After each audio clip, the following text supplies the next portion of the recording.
trabalho hoje muda de forma acelerada. A criatividade vale mais que a linha de produção. Ideias valem mais do que máquinas. A máquina que precisamos aprender a lidar é nosso cérebro.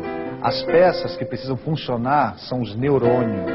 O conhecimento parece ser a verdadeira riqueza a se adquirir. Por que não fazer e pensar? Por que tem que ser um cara que só aperta parafuso e o outro que pensa? O bom profissional do século XXI é um cara que é capaz de fazer essas articulações. A gente criou uma visão que o ser humano tem que ter foco, que o ser humano tem que ser uma especialidade, eu tenho que enquadrar ele numa caixinha.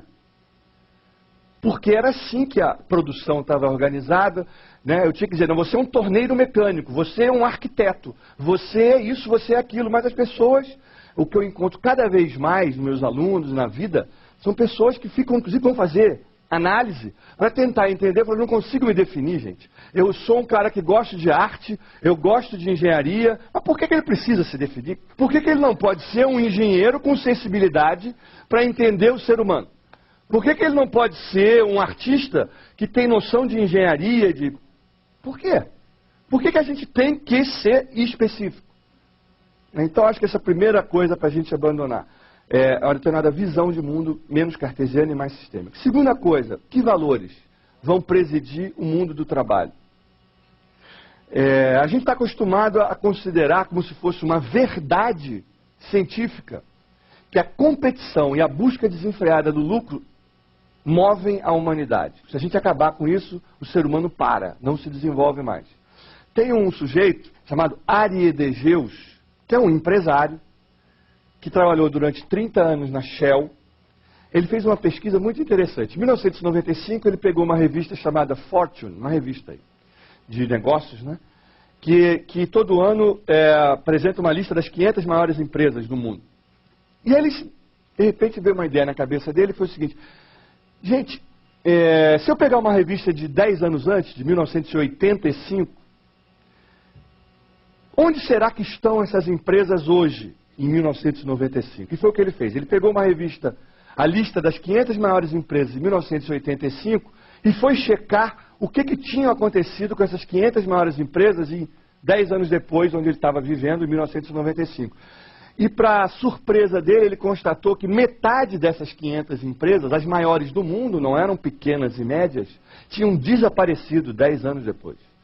250 das 500 maiores empresas do mundo faliram 10 anos depois. E ele constatou que isso era um padrão.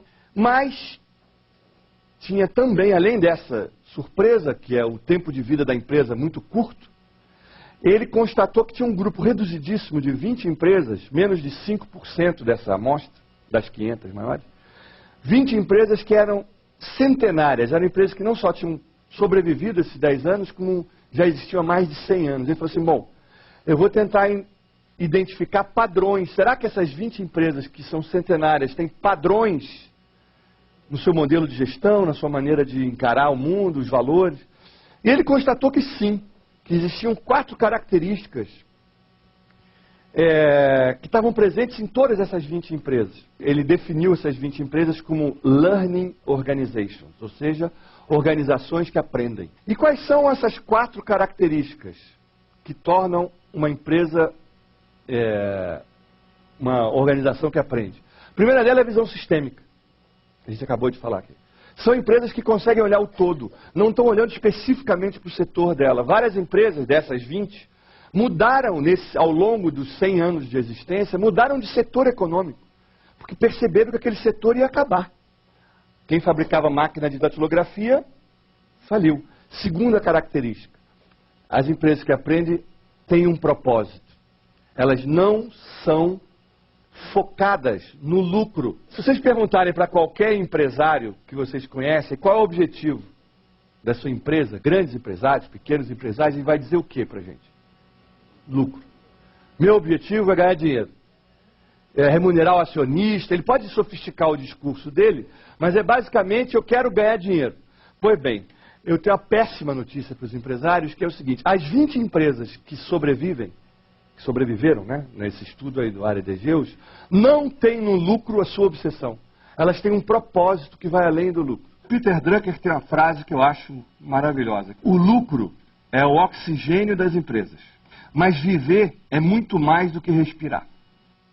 Na nossa vida pessoal, se a gente basear a nossa vida na busca desenfreada no lucro, vai ser isso que está dando aqui hoje. Essa coisa da insatisfação, da angústia. Tem um propósito. Qual é o seu propósito? Você está aqui no mundo para quê? Além de ganhar dinheiro que você precisa para pagar as contas? A mesma coisa para a empresa.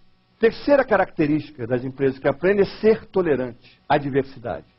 É não ver na diversidade entre as pessoas que pensam diferente, um problema. E ao contrário, ver nisso um valor. As pessoas que pensam fora da caixa, nessas empresas que sobrevivem, nessas empresas que são centenárias, é um valor, são valorizadas. É a terceira característica. E a quarta, são empresas conservadoras do ponto de vista financeiro. Não saem gastando dinheiro com o primeiro modismo que vem à mão. Então agora o modismo é gestão do conhecimento. Vamos gastar dinheiro com isso. O modismo agora é desenvolvimento sustentável. Vamos gastar dinheiro com isso. Não encaram nada disso como modismo. Ou entendem de para que aquilo serve, aquilo está dentro do DNA da empresa, aquilo é um valor para a empresa, ou ela não investe naquilo. Então são conservadoras do aspecto financeiro. Queria que você tocasse um pouco mais nessa questão da arte, não necessariamente a tecnologia pela tecnologia para a produção de um conhecimento a serviço da empresa, para a produção de riqueza material. E a riqueza humana, como fica? O ser humano é quem produz conhecimento, não é uma máquina que produz conhecimento. E concordo totalmente que a arte é fundamental.